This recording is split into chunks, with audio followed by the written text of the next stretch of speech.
At my parents' anniversary party, I was seated in the garage. Even now, weeks later, the words feel surreal when I say them out loud.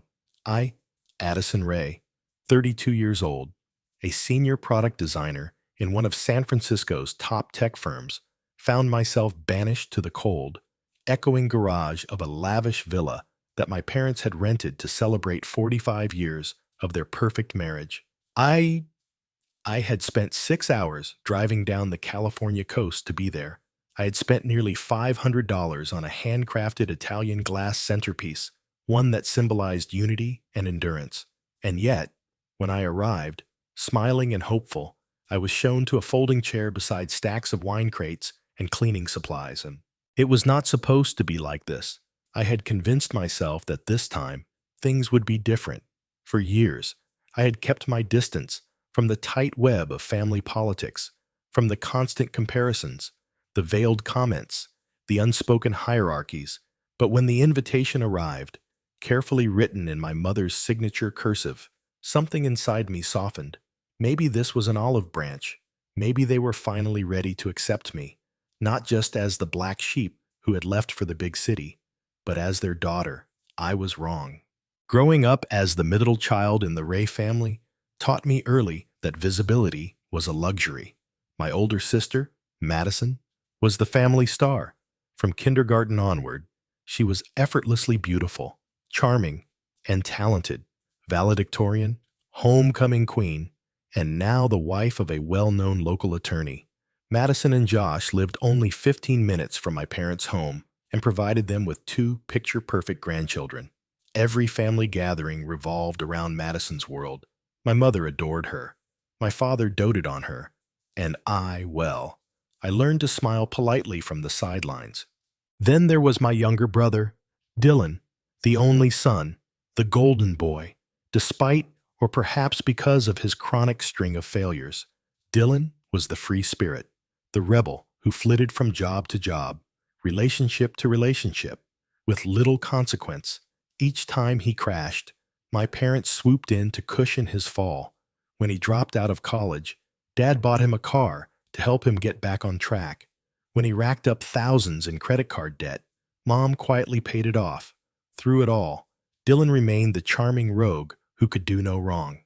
And then there was me, Addison, the one who had left, the one who had dared to move 400 miles away, to build a life that did not revolve around the family nucleus. I was the child who chose ambition over tradition, independence over obligation.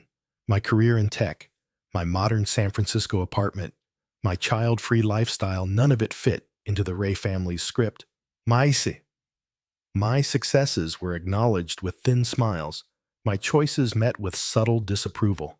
Yet a part of me, foolish perhaps, still craved their acceptance. I remember the call from my best friend, Diana, a few days before the party. "Are you sure you want to go?" she asked, her voice laced with gentle concern. "You've done so much work to heal from all this. What if they pull the same old tricks?" I laughed nervously. "I know, but it's their 45th anniversary. Maybe they've changed. Maybe I've changed enough to handle it." Diana, who had stood by me through years of therapy and late-night venting, simply said, "Remember who you are now, Addison. You don't need their validation." I tried to hold on to her words as I packed for the trip. The drive down the Pacific Coast Highway was beautiful, the ocean shimmering beside me, but my stomach churned with a familiar mix of hope and dread. When I reached the villa, a sprawling Mediterranean estate perched on a hillside, my resolve began to falter. The driveway was already packed with luxury cars, a testament to the guest list's importance. I took a deep breath, adjusted the navy blue dress I had chosen carefully for the occasion, and stepped inside. The party was in full swing.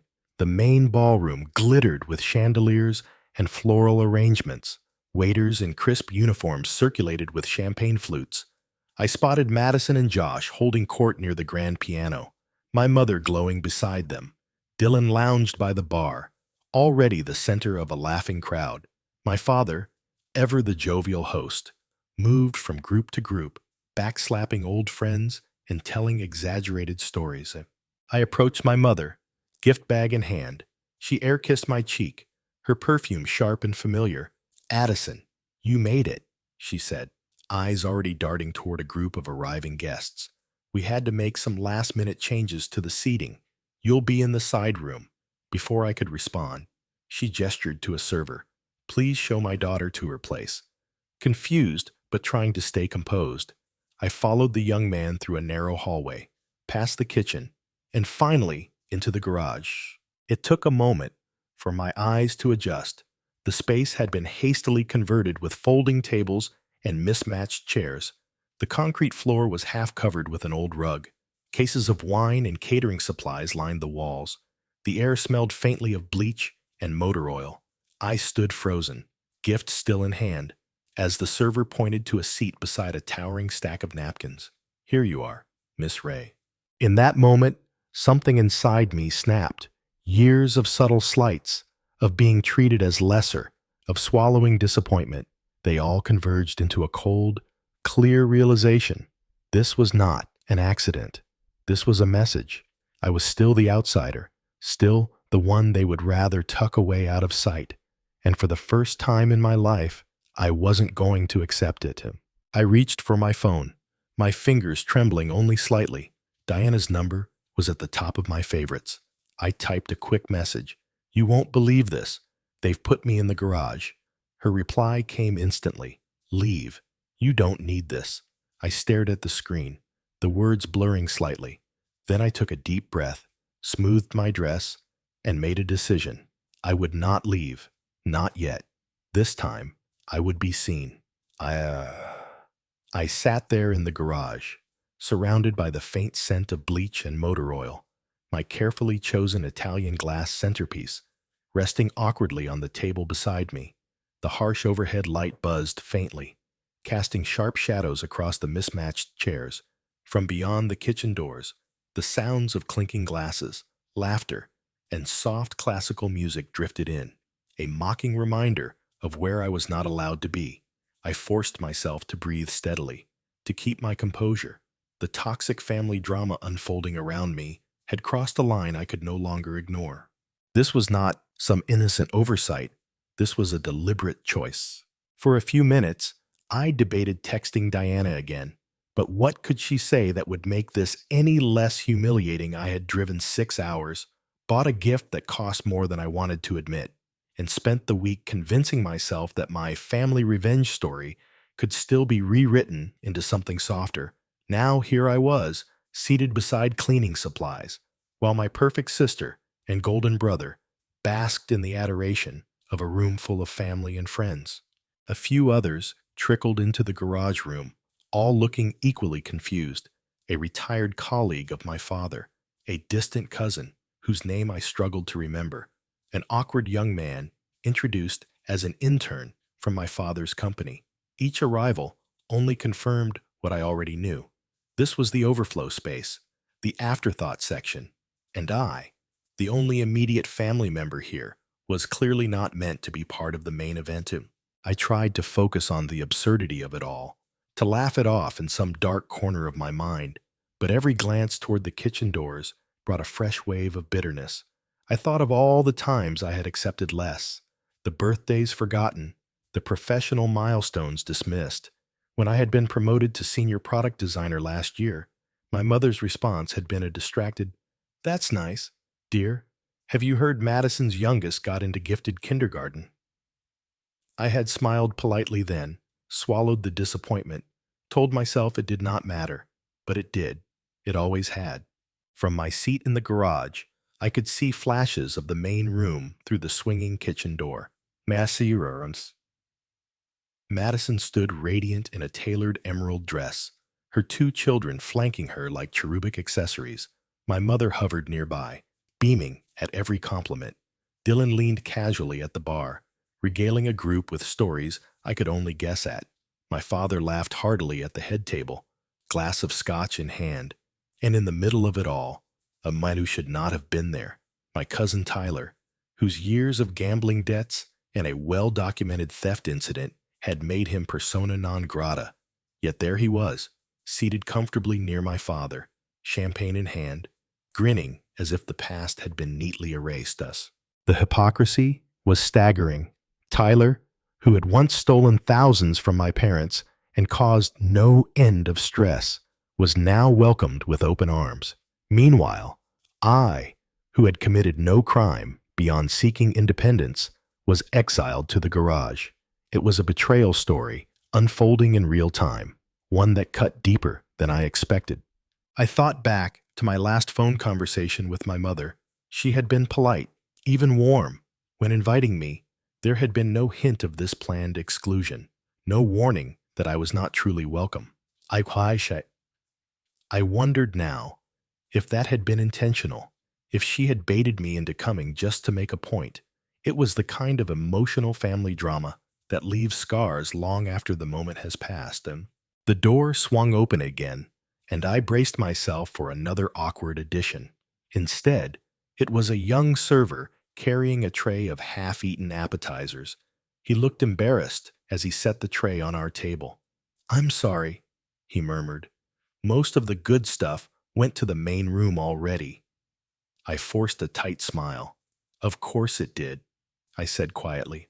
As the minutes dragged on, I could feel a familiar tightness building in my chest. The urge to leave, to run, was almost overwhelming. But then another voice, quieter but steadier, rose within me. No, not this time. I had spent too many years shrinking, too many years letting this toxic family drama define my place. I would not run. I would not let them erase me again. I stood slowly, smoothing the creases from my dress. The room seemed to tilt slightly as I gathered my thoughts. Revenge family story or not, I was still their daughter. I still deserved a seat at that table. My mind replayed Diana's words. "Remember who you are now. You are not that overlooked kid anymore." I held on to that truth like a lifeline. Gripping the gift bag, I moved toward the kitchen door, each step deliberate. The clatter of plates and bursts of laughter grew louder. I paused for a moment, heart hammering, then pushed the door open. The warmth and brightness of the main room hit me like a wave. Conversations faltered as faces turned toward me. I could feel the weight of their gazes, some curious, others uncomfortable. My father looked up from his place at the head table, surprise flickering across his face. My mother's expression tightened, her smile freezing mid-conversation. Madison glanced away, her composure wavering just slightly. And Tyler, the family thief, had the audacity to raise his glass in a mock toast. I crossed the room slowly, the sound of my heels punctuating the charged silence. Every step was a small act of defiance, a reclaiming of space they had tried to deny me. I stopped at the head table, meeting my father's eyes. "I just wanted to deliver my gift before I leave," I said evenly, placing the bag carefully before him. My voice was steady, but each word carried the weight of years of quiet pain. For a moment, no one spoke. Then my mother's voice, sharp and brittle, cut through the air. "Addison, this is not the time or place." I smiled faintly.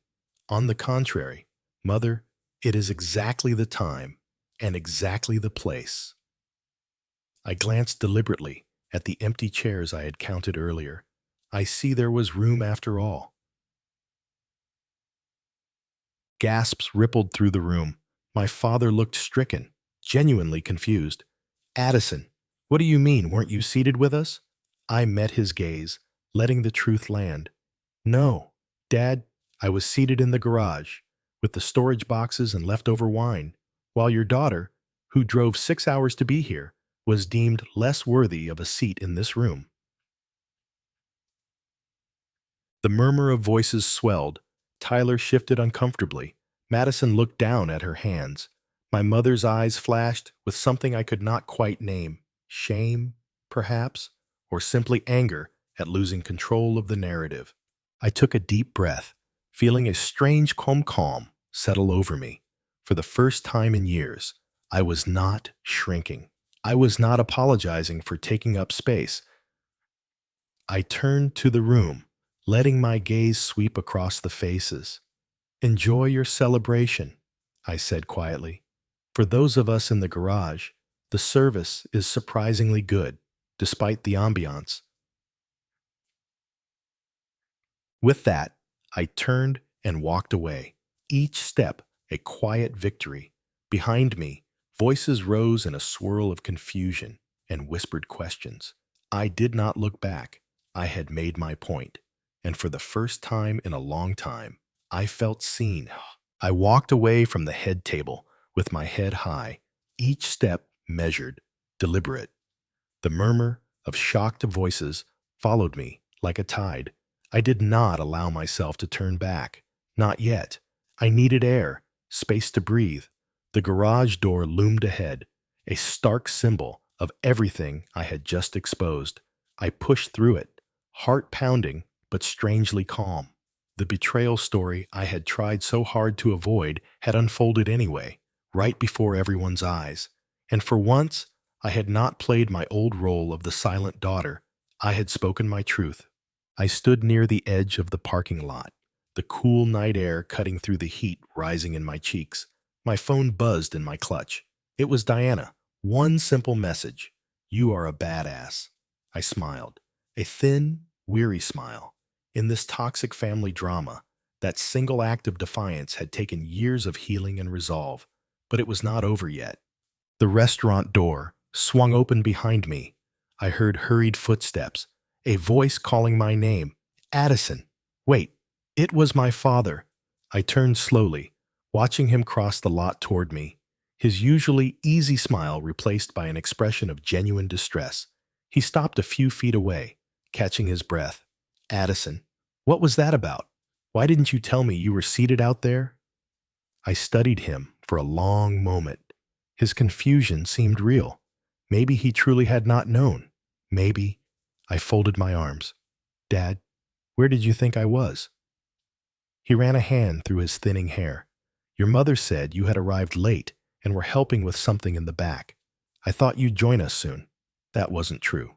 She personally walked me to the garage and told me it was for extended family. His face darkened. That's not right.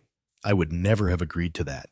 His sincerity flickered through the anger that still simmered beneath my skin. I could see him struggling to process it, torn between loyalty to his wife and dawning understanding of what had just transpired. Addison, please, come back inside. We need to address this. The family needs to hear your side. I hesitated. My instinct screamed to leave, to reclaim my dignity by walking away. But Diana's voice echoed in my mind again. Remember who you are now. Not the overlooked kid, not the silent one, the woman who commands her space. I took a steadying breath. All right, Dad, but I am not pretending everything is fine. He nodded, a grim set to his jaw. Understood. Together, we walked back toward the villa. As we approached the door, I noticed my mother standing just inside the threshold, arms crossed, expression unreadable. When she saw us, her eyes narrowed. Thomas, we need to keep things moving. Dinner is about to be served. My father's voice was firm, more than I had heard in years. Elaine, we are not sweeping this under the rug. Not tonight. He guided me past her without waiting for her response. The room buzzed with tension as we re-entered. Conversations had stilled. Forks hovered midair. I caught Madison's gaze across the room. There was a flicker of guilt there, quickly masked by practiced composure. Dylan sat frozen, his usual charm stripped away. Tyler avoided my eyes altogether, shifting uncomfortably in his seat. This revenge family story had cracked the perfect facade they had all worked so hard to maintain. My father cleared his throat, drawing the room's attention. Everyone! There seems to have been a serious misunderstanding tonight. Addison was not seated in the main room as we all assumed. She was placed in the garage. A collective gasp rippled through the guests. My mother stepped forward, her voice tight. Thomas, this is not the time. The seating was complicated. We had space issues. I cut in, my tone calm but unyielding. Space issues. I counted 4 empty chairs when I walked in. Please, let's not insult everyone's intelligence. Murmurs spread through the room. I saw a few relatives exchanging incredulous glances. Aunt Margaret, always the sharpest in the family, leaned toward her neighbor and whispered audibly enough for me to catch. About time someone called this out. No. Madison rose, her voice carefully composed. Addison, I had no idea. Mom told me you requested to sit separately. My stomach twisted. Another lie. I looked directly at her. I never made such a request. Your mother made that choice for me. Madison's composure slipped for the first time, her cheeks flushing. I'm sorry. I should have checked with you. Should have, but didn't. The words hung unspoken between us, and Dylan finally spoke, his usual bravado gone. Sis, I didn't know either. I swear, Mom told me you were coming late, maybe not staying. I nodded once, acknowledging his words without absolution.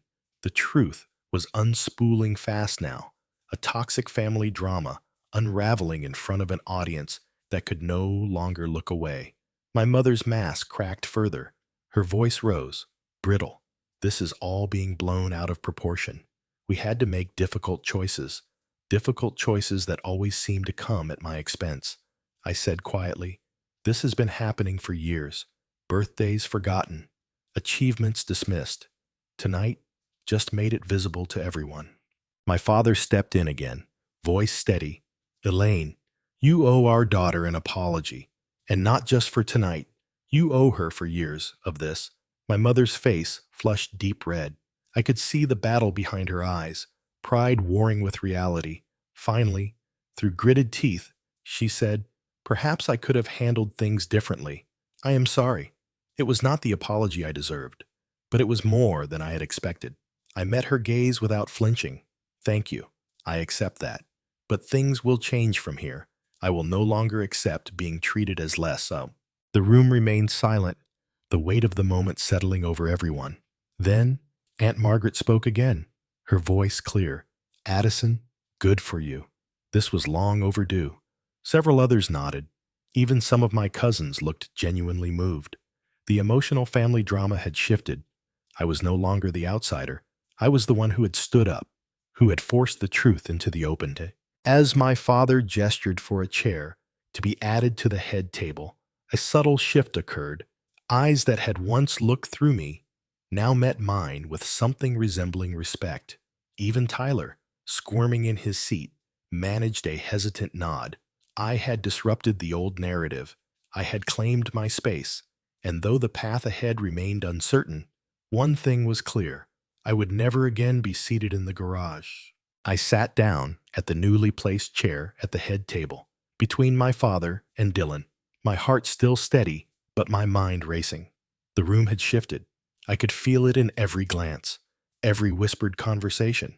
The old narrative was cracked, the toxic family drama exposed in the harshest of lights. And yet, I knew this was only the beginning. Sitting at that table was not enough. The deeper patterns that had shaped my family's betrayal story for years needed to be addressed if true change was to happen. My father leaned in slightly, his voice low. I am proud of you, Addison. You did the right thing.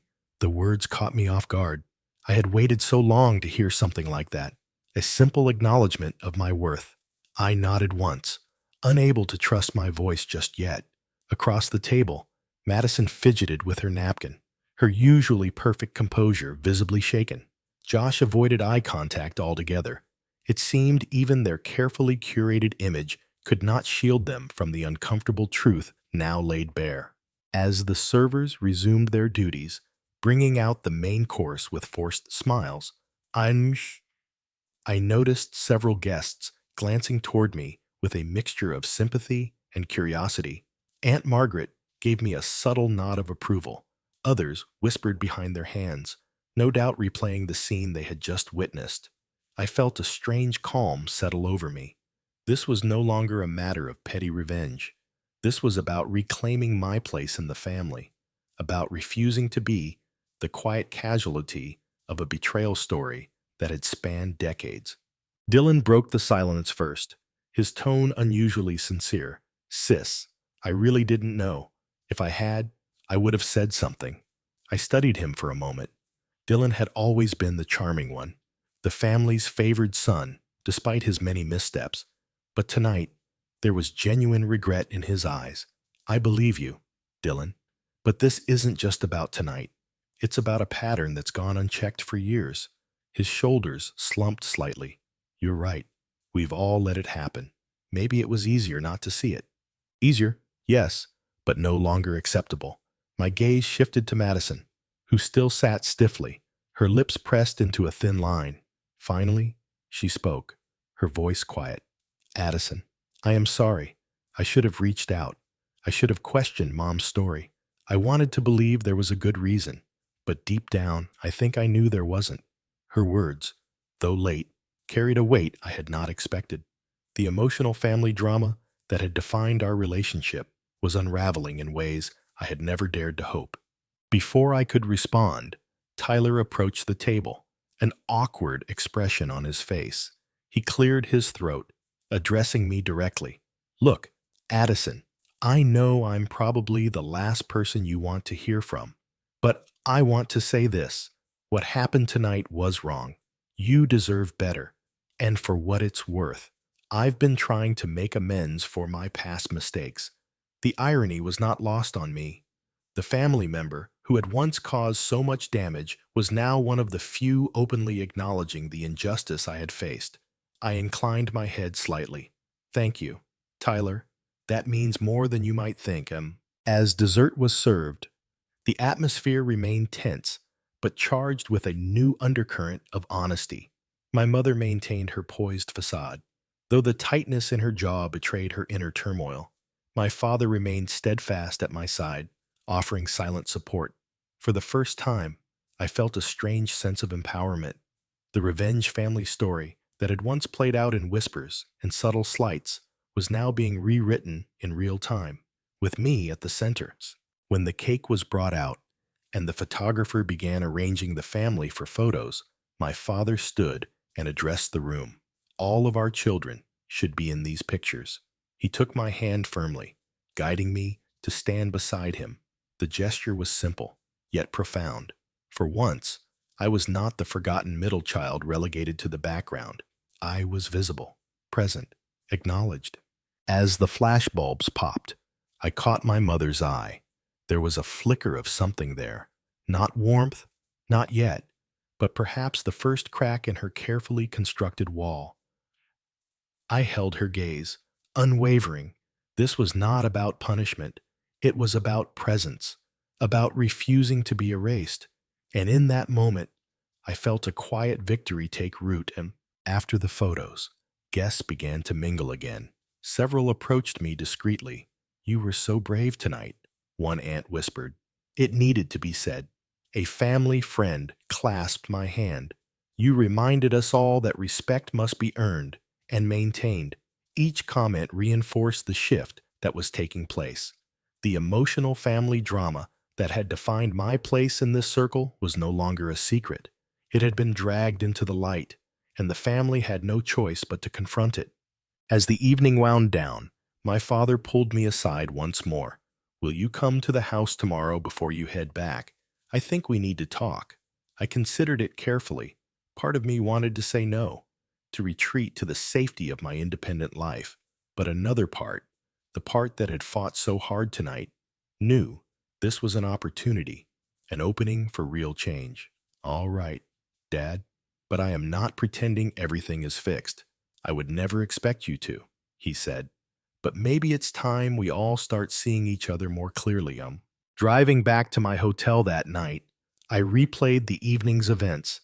The betrayal story that had shaped so much of my life had been exposed, not through vengeance, but through truth. The revenge family story had unfolded not with bitterness, but with clarity. And in that clarity, I had found a strength I had long doubted. Tomorrow would bring new challenges, new conversations. But for tonight, I allowed myself a rare moment of peace. I had stood my ground. I had reclaimed my voice. And for the first time in a very long time, I believed I truly deserved my place at the table. The next morning, sunlight streamed through the sheer curtains of my hotel room. For a moment, I lay there, staring at the ceiling, letting the events of the previous night replay in my mind. The confrontation, the public exposure of the toxic family drama, the subtle yet undeniable shift in dynamics. It had not been easy, but it had been necessary. Still, I knew the real work was only beginning. My father's invitation to the house weighed on me. Part of me wanted to drive straight back to San Francisco, to retreat to the life I had built free from their betrayals. But another part, the stronger part, understood that change required facing the mess head on. I got up, showered, dressed simply, and drove toward the house I had once called home. As I pulled into the familiar driveway, memories surfaced unbidden. Childhood summers spent on the front lawn, teenage fights slammed behind closed doors, holidays where I smiled through gritted teeth. This house had seen it all. Now, it would witness something new. I took a deep breath and rang the bell. My father answered, looking older than I remembered, yet resolute. Morning. Addison, thanks for coming. Come in. We've got coffee on. His tone was softer than usual, almost tentative. I followed him inside, the familiar scent of the house wrapping around me like a bittersweet cloak. In the kitchen, Madison sat at the table, her expression a blend of guilt and determination. Dylan leaned against the counter, unusually quiet. My mother stood by the sink, her back stiff, shoulders squared. The tension was palpable. Yet, beneath it, I sensed a readiness, an unspoken agreement that the old script could no longer continue. My father gestured for me to sit. We need to talk, really talk. No more pretending everything is fine. No more sweeping things under the rug. I met his gaze, steady.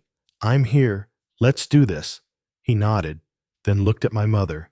Elaine, it starts with us. Last night was a wake-up call.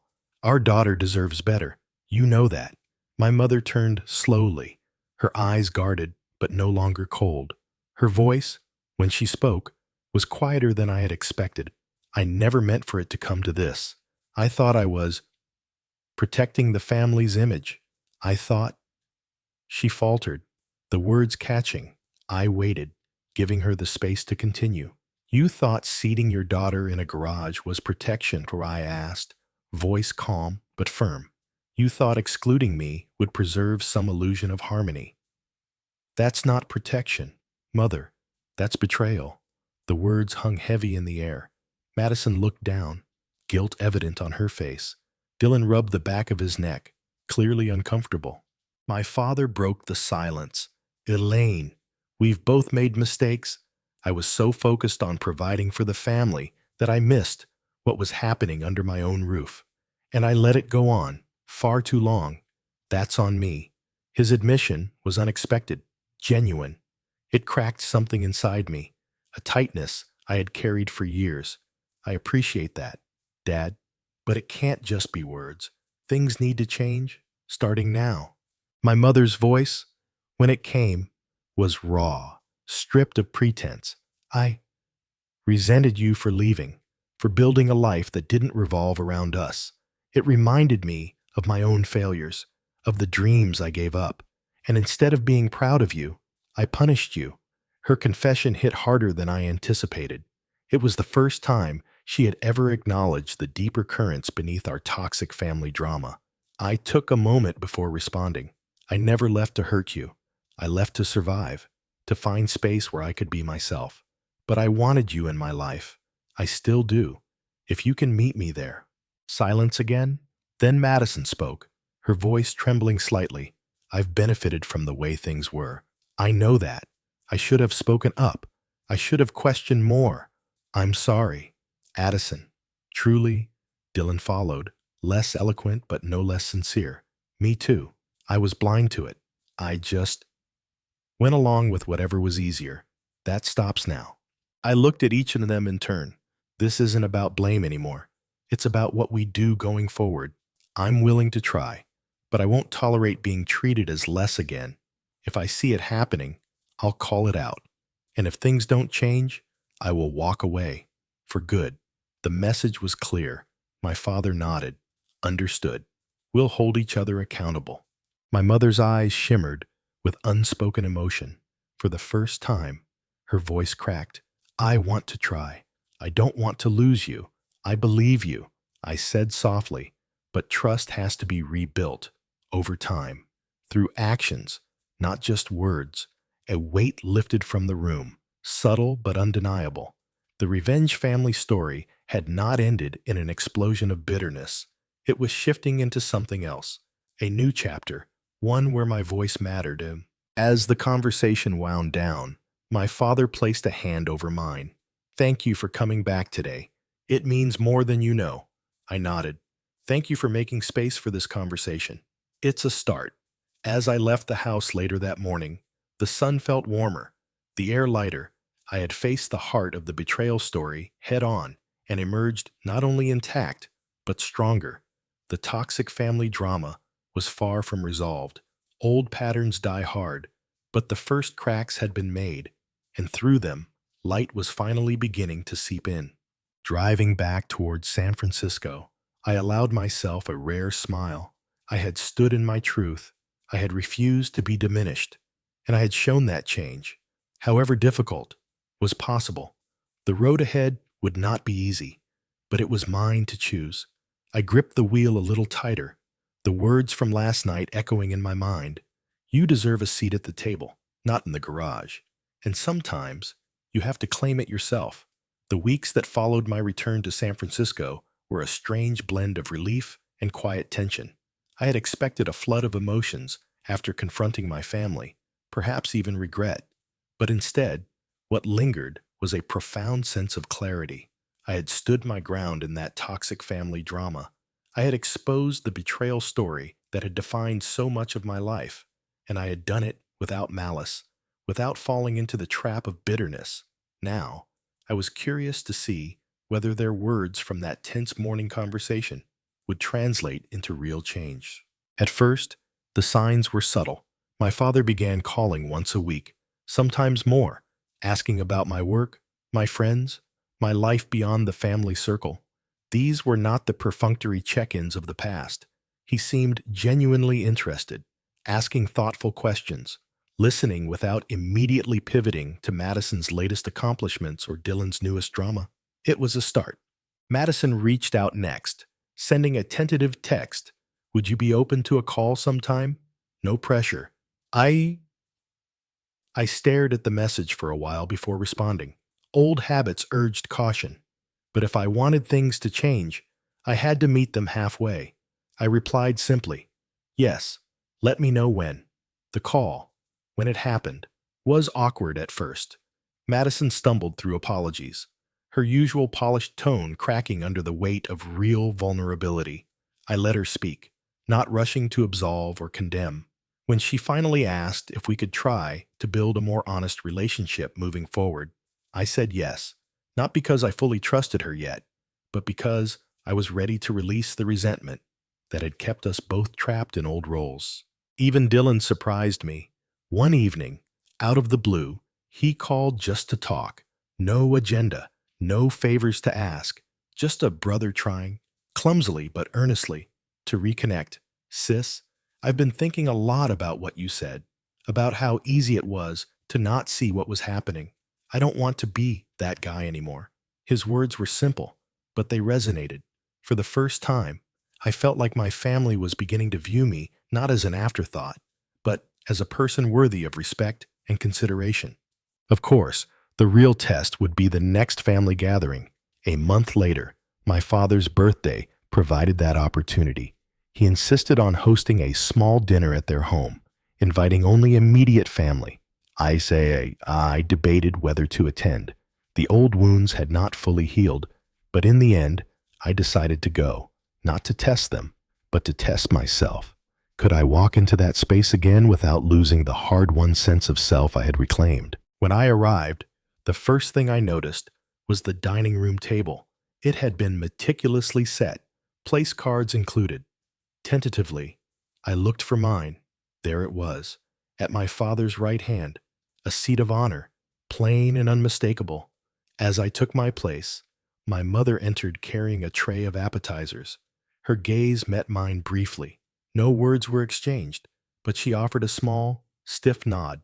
Not warmth, not yet, but acknowledgement. It was enough. The dinner unfolded with a kind of tentative grace. Conversation was more balanced. My accomplishments were mentioned alongside Madison's and Dylan's. No one dominated the narrative. At one point, my father raised a glass to Addison for reminding us all that respect should never be taken for granted. The words caught me off guard, a quiet vindication of everything I had fought for.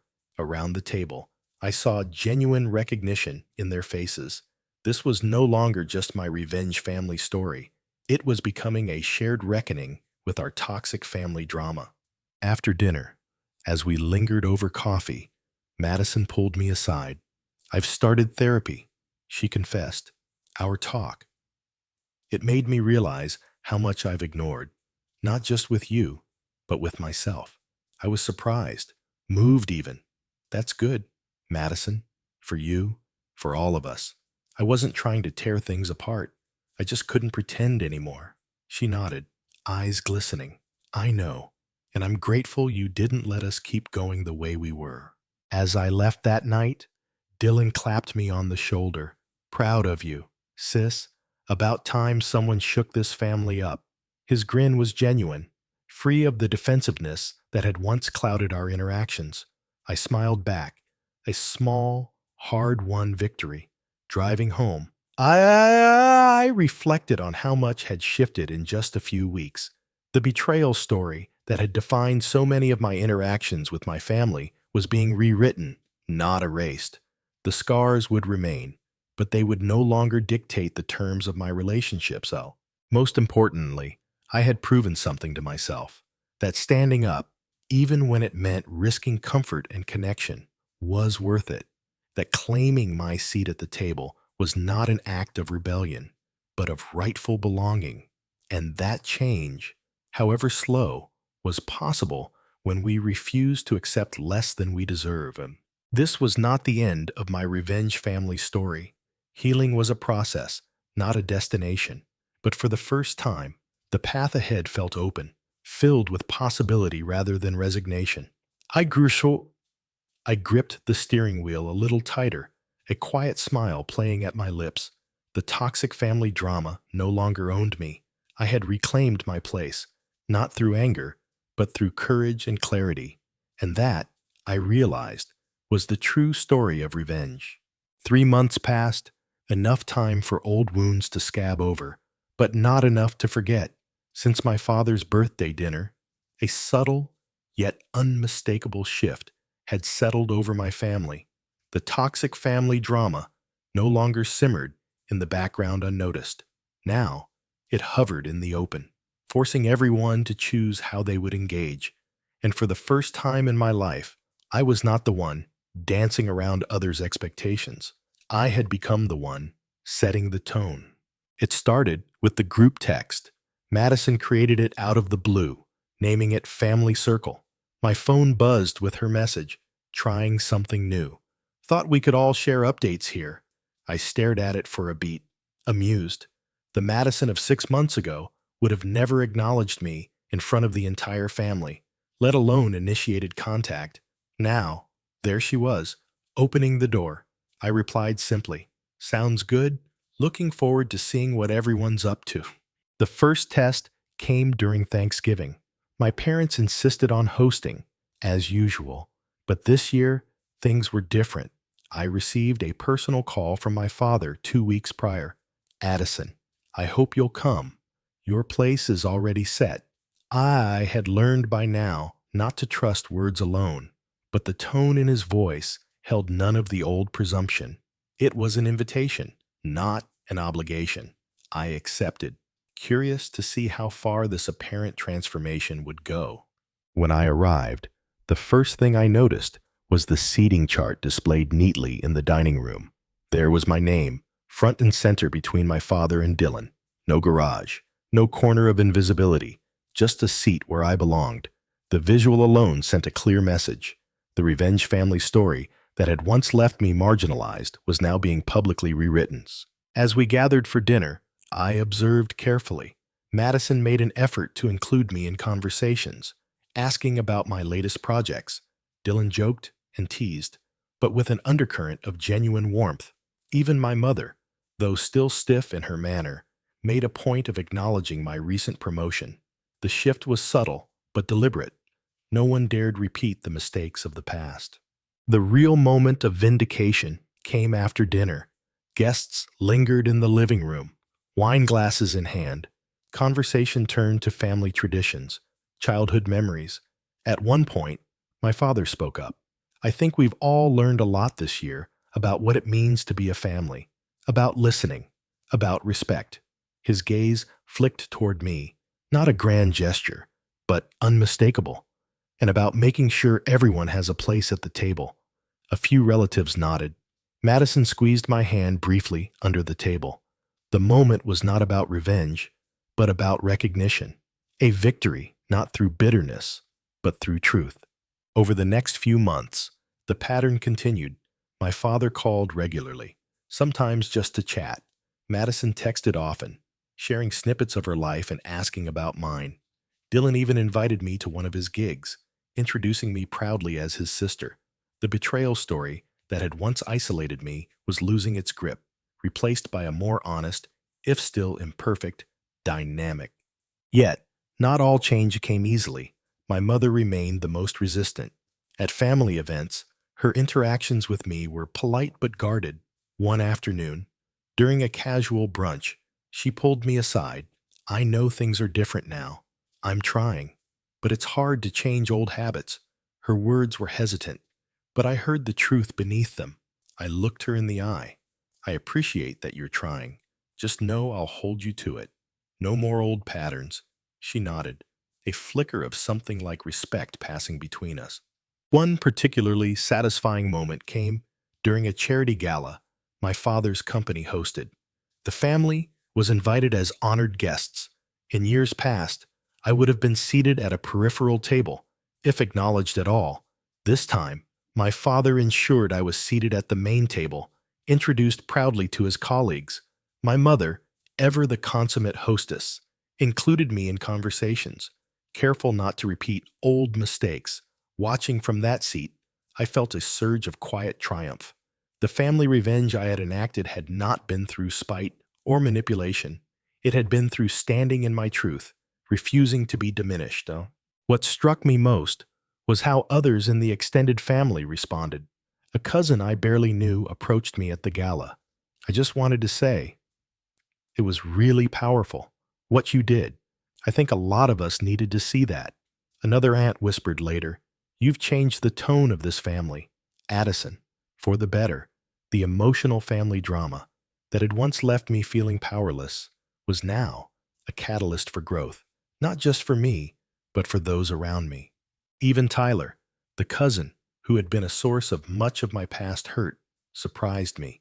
During a casual lunch one weekend, he admitted, I've been doing a lot of thinking since that night. You were right to stand up. I should have been better. His humility, unexpected and genuine, underscored just how far the ripple effects of that confrontation had spread.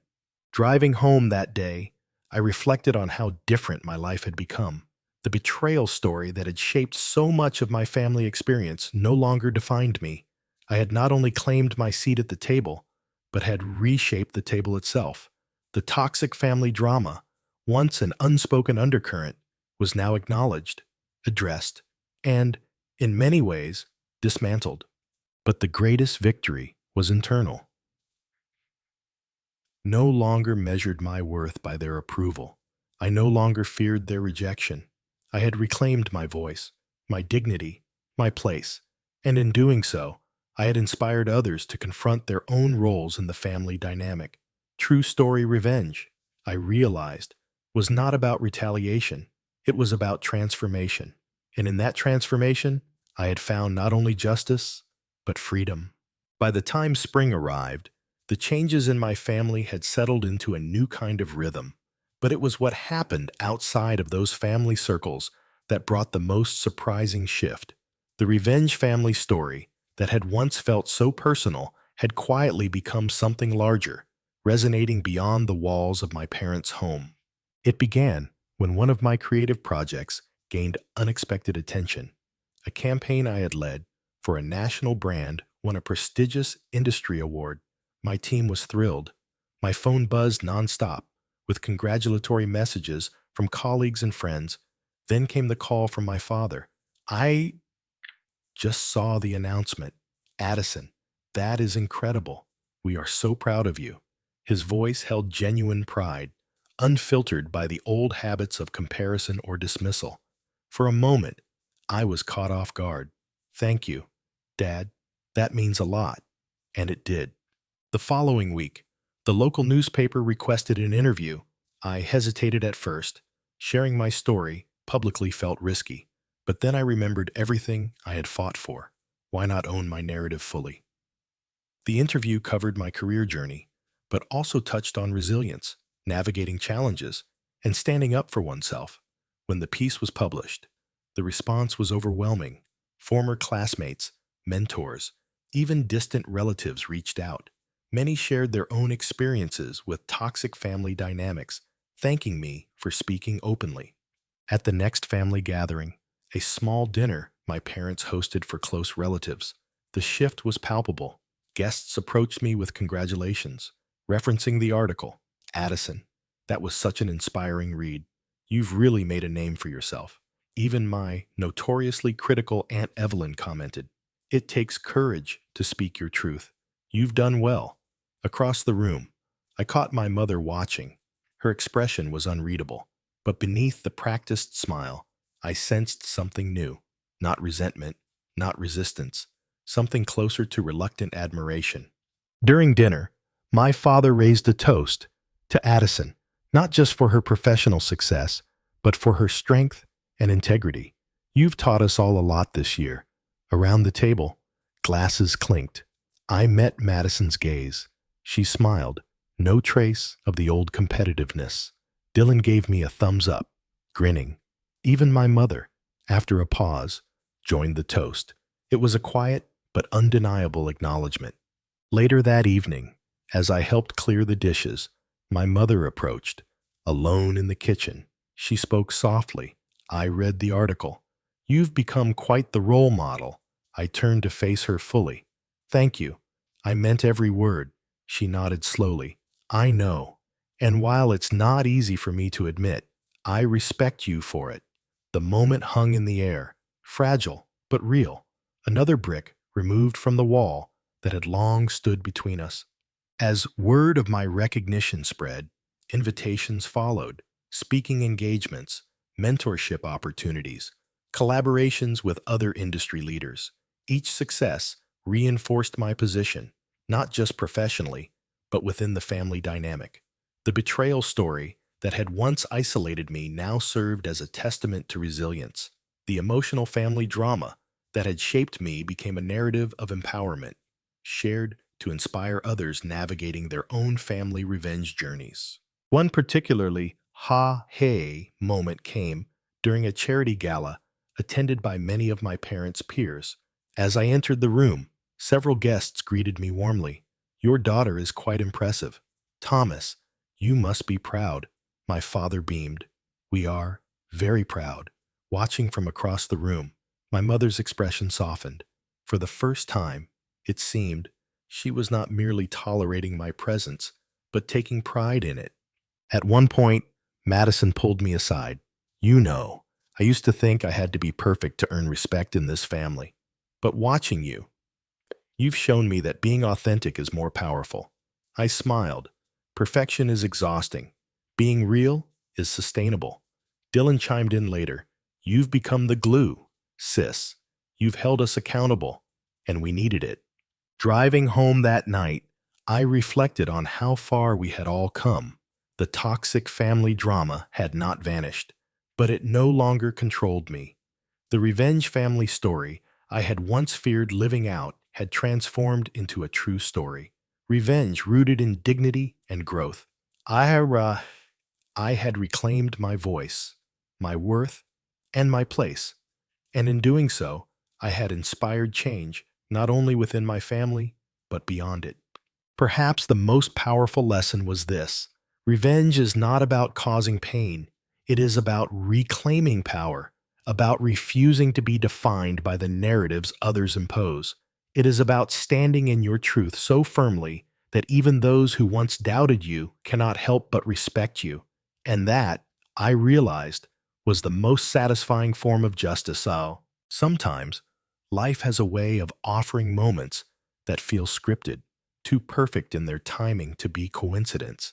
That was exactly how it felt when my alma mater reached out in late spring. They were hosting a major alumni gala, celebrating the achievements of graduates who had made significant impacts in their fields, and they wanted me to be one of the honorees. When I read the invitation, my first reaction was disbelief. Then came a wave of something deeper, vindication, not in the petty sense of proving someone wrong, but in the profound understanding that everything I had fought for, through years of betrayal, story, and toxic family drama, had led me here. This was not about revenge, but about recognition, about standing tall in a room where no one could deny my worth.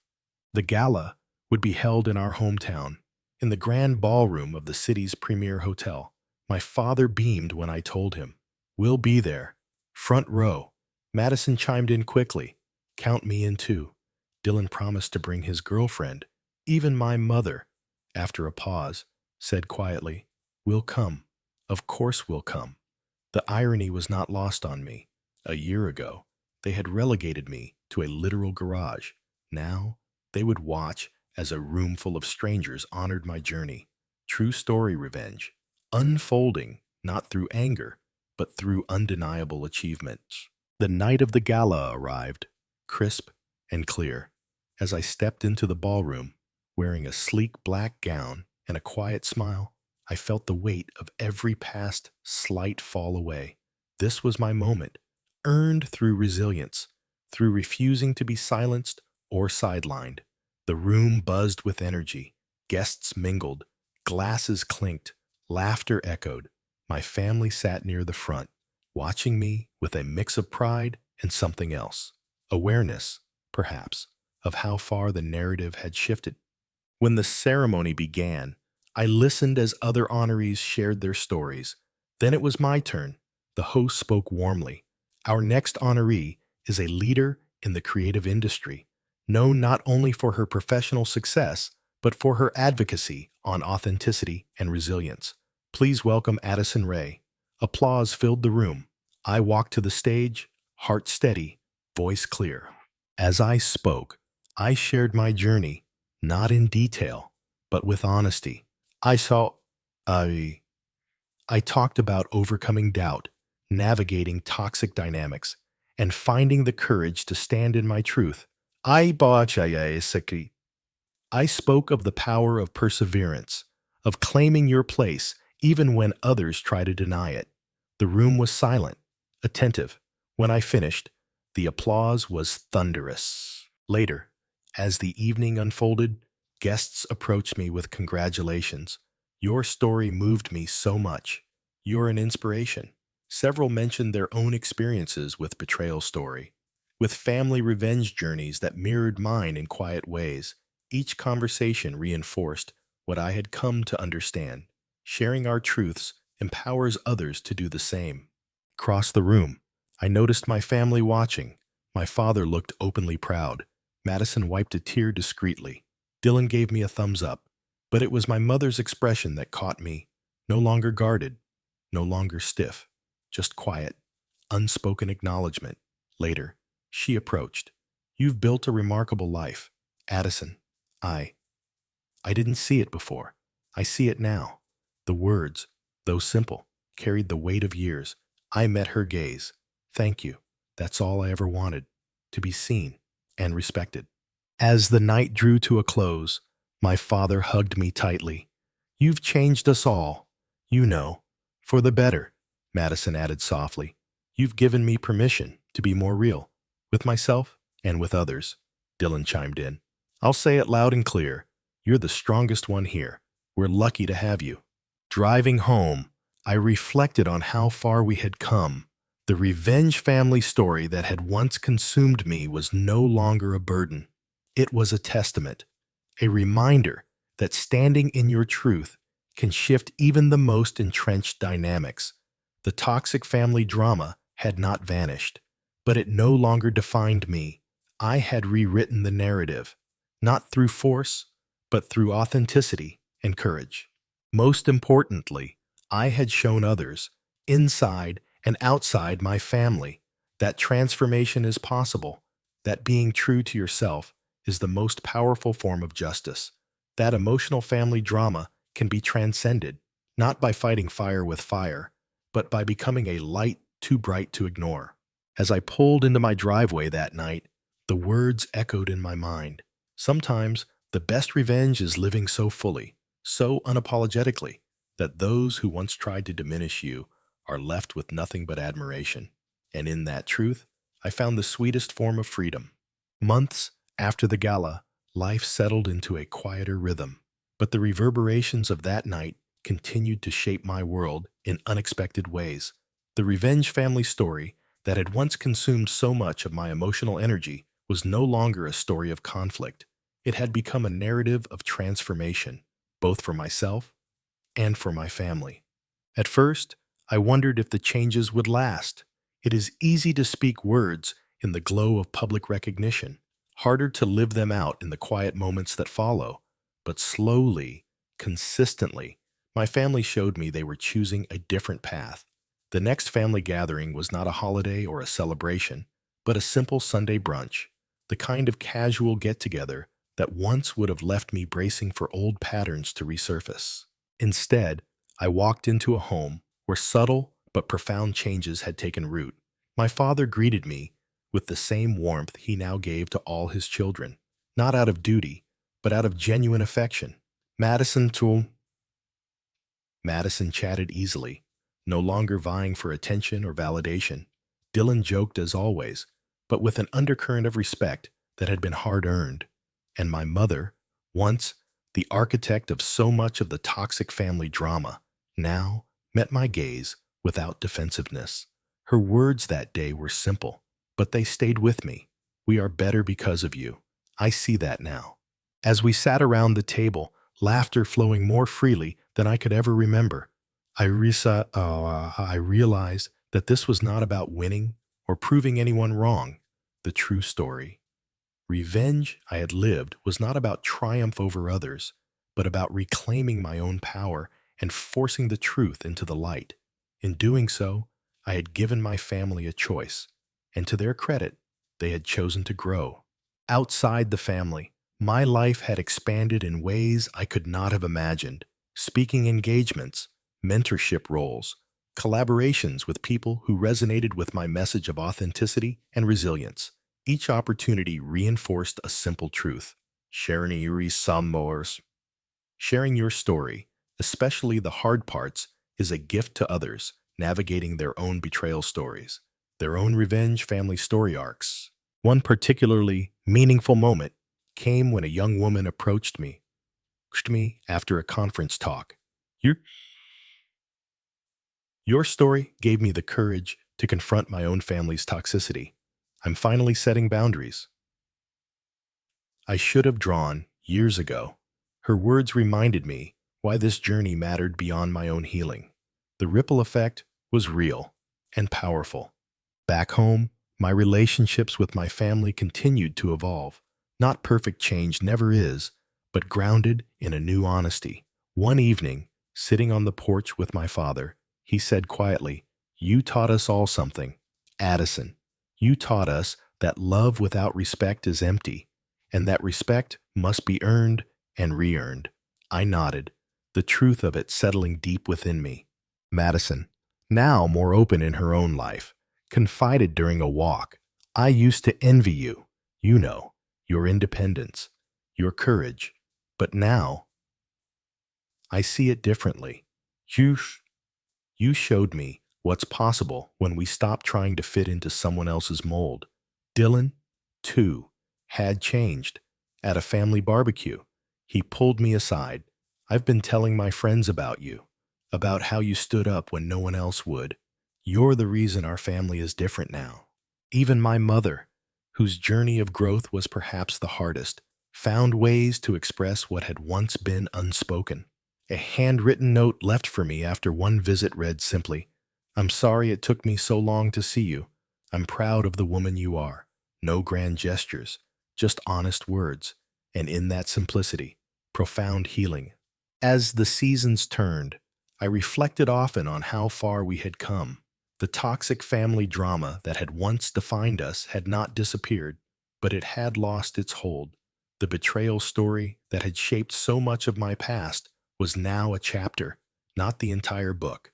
And the revenge family story I had once feared living had transformed into a testament to resilience, authenticity, and the power of truth. Perhaps the greatest lesson was this: the most meaningful revenge is not in causing pain, but in becoming so grounded in your own worth that no one can take it from you again. It is in standing tall, speaking your truth, and allowing others the space to choose growth or be left behind. As I look ahead, I know the journey continues. Family dynamics are never static. They require vigilance, honesty, and grace. But now, I walk that path not as the overlooked daughter, not as the casualty of a toxic family drama, but as a whole, empowered persons. And if you're listening to this story, wondering if your own family narrative can change, here's what I want you to know. It can, but it starts with you, with the courage to stand in your truth, with the willingness to risk discomfort for the sake of integrity, with the understanding that sometimes the seat at the table you've been waiting for is the one you must claim for yourself. So let me leave you with this question. In your own life, in your own family, where are you still waiting for permission to take your place? And what might happen if you stopped waiting and simply claimed it? I'd love to hear your thoughts, because sometimes sharing our stories is the first step toward rewriting them. And trust me, your true story, revenge, lived with courage and authenticity, has the power to inspire more than you know.